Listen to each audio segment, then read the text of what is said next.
Franco.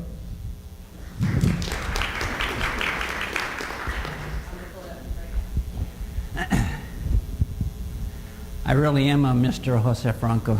I don't have my PhD, even though whenever I go around, they always attach those 3 letters to my name. So I'm just adding those up. I'm saving them so that I can approach the university and say, look, I got 20 PhDs after my name.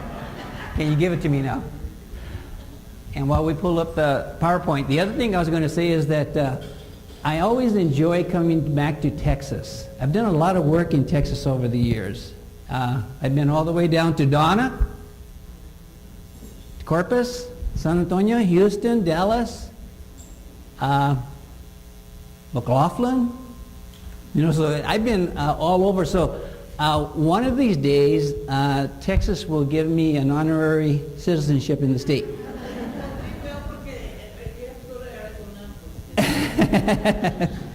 In addition, I have a sister who was a preschool teacher. She lives in Houston.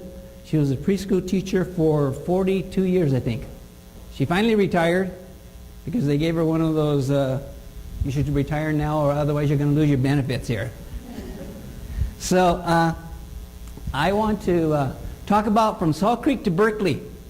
And as I go through my story, I want you to think about this because you probably have similar facets to your story like mine. This is what I was given the charge to speak about. My personal experiences, including any challenges and successes in my education. So that's what I'm going to focus my 20 minutes on. And just to go back real quick, under my name I have 3 organizations: Equals, Math Pathways and Pitfalls, and Todos. And that's because I have 3 hats right now. I'm wearing 3 hats. I'm the outgoing director of Equals at the University of California, Berkeley.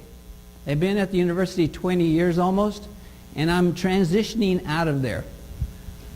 I'm currently a co-director on the Math Pathways and Pitfalls program, which is located at West Ed, and they're housed at San Francisco.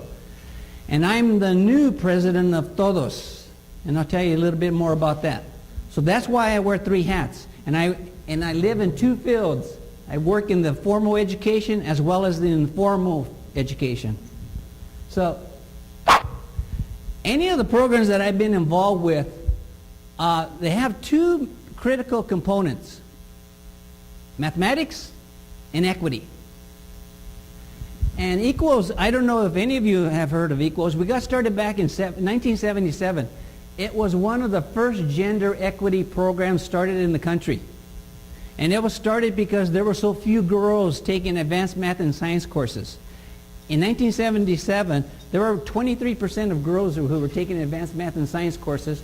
And as you can imagine, Latinas were probably even less. African American students were probably even less. The low-income students were probably less. So that's how Equals got started, and that was the mission.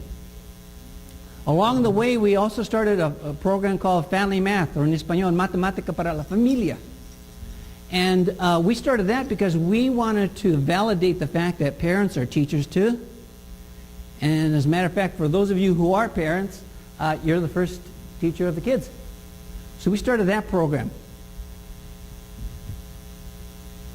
The new program that I'm switching over to, and by the way, I'm doing a 50-50 position at those 2 institutions, so it's like I'm doing 200% jobs, for those of you who've ever done it before.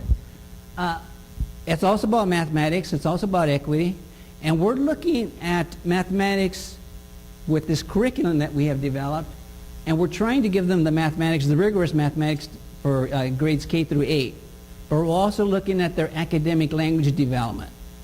Because we've done a lot of research of schools in different cities and school districts throughout the country, and we're getting some real positive results, in particular with second language learners.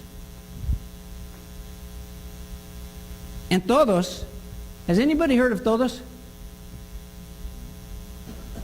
Todos is an NCTM affiliate, National Council of Teachers of Mathematics. And we started up 7 years ago. I'm one of the founding directors. We had 7 people started it. We now have 800 people. And we have in todos mathematicians, math educators, classroom teachers, bilingual education people, policy level people. We're just trying to get out there so that we can assure the success of all kids, but in particular Latino Hispanic kids. And so that's one of my charges. That's my third charge that I'm doing right now, is trying to run todos, trying to get it more visibility, because as we know, there are Latinos everywhere in this country. Okay? And teachers will come up to me from Tennessee and say, Jose, what do I do? You know, this is a new migrant population coming in. So that's what we're trying to do. We're trying to provide resources for them. So, here's where my story starts. And like I said, your story is going to be very similar. One of the challenges that I had to deal with, or my family had to deal with, was poverty. I was born in Pueblo, Colorado. Barrio was called Salt Creek. Salt Creek was very similar to the Las Colonias that are along the border, in particular in Texas.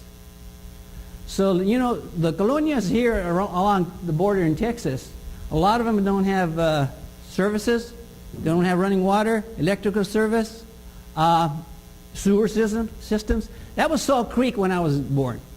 We actually lived in this 2-bedroom adobe house that my dad built. And we had 2 bedrooms, 5 kids at the time. There's 7 of us all together.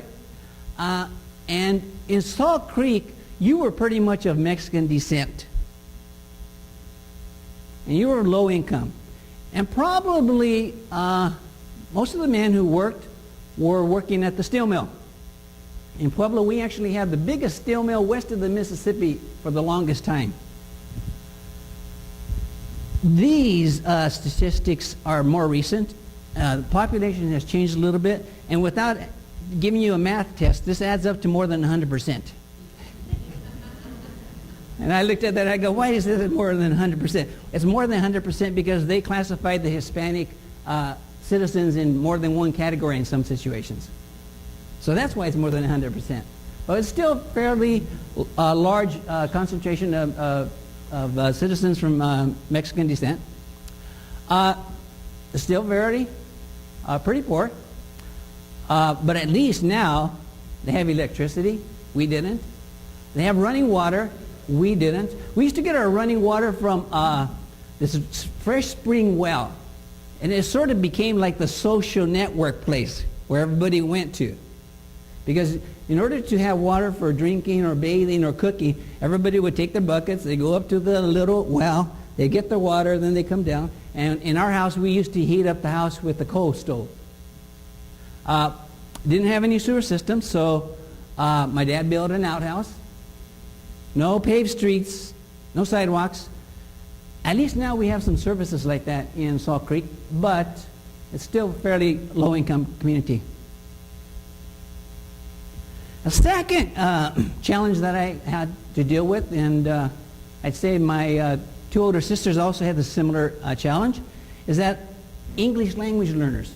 There's 7 kids in my family, 5 sisters, 2 brothers. That's where I learned about gender equity early on, especially with a strong mother. I'm the third oldest. Early on, my parents made a conscientious decision that their kids were going to succeed in school. My dad went till the 6th grade, but he dropped out before he graduated from 6th grade. He would work in the fields most of the time to help support the family. My mom graduated from 2nd